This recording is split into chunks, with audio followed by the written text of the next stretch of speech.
perkenalkan, nama saya Yulita Rosalina Batu dengan NIM 2201140027. Di video kali ini saya akan membagikan materi terkait dengan metode, model, media, dan pemanfaatan sumber belajar IPS kelas 3 sampai dengan kelas 6. Yang pertama, metode dan pengimplementasian pada pembelajaran IPS kelas 3 dan 6. Metode mengajar adalah kemampuan yang perlu dimiliki oleh seorang guru dalam menyampaikan materi pembelajaran kepada peserta didik.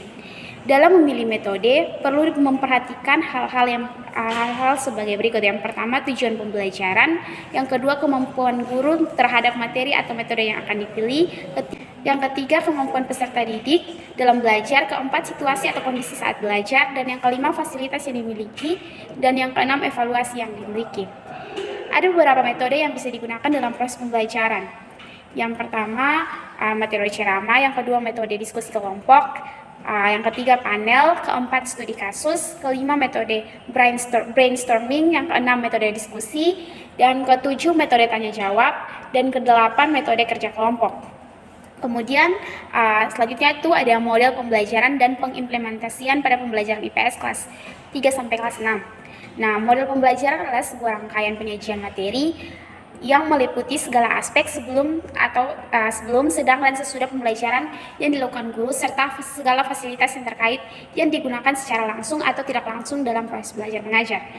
Nah, model pembelajaran yang efektif di kelas 3 sampai 6 yaitu ada model pembelajaran kooperatif. Nah, model ini mendorong siswa untuk bekerja sama dalam kelompok-kelompok kecil. Dan yang kedua itu ada model pembelajaran berbasis proyek. Dalam model ini siswa bekerja pada proyek-proyek yang kompleks yang mencakup berbagai subjek. Dan yang ketiga ada model pembelajaran inquiry. Nah, model pembelajaran inquiry adalah model yang mendorong siswa untuk menjadi penemu pengetahuan mereka sendiri. Dan yang keempat itu ada model pembelajaran tematik. Dalam model ini berbagai subjek diajarkan dalam konteks tema atau topik tertentu.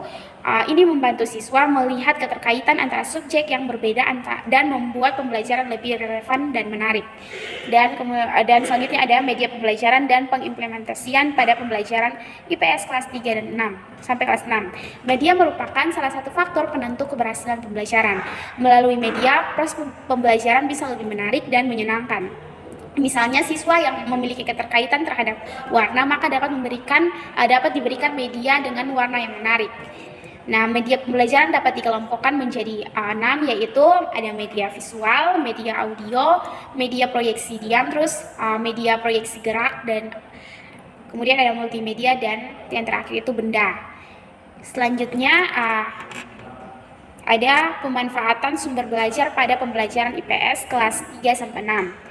Nah, pemanfaatan sumber belajar untuk mata pelajaran IPS di sini melibatkan berbagai sumber seperti buku, teks, kemudian sumber online, media audiovisual, kunjungan lapangan, proyek kelompok, literatur anak-anak, dan permainan pendidikan. Sekian materi yang bisa saya bagikan, semoga bermanfaat. Terima kasih.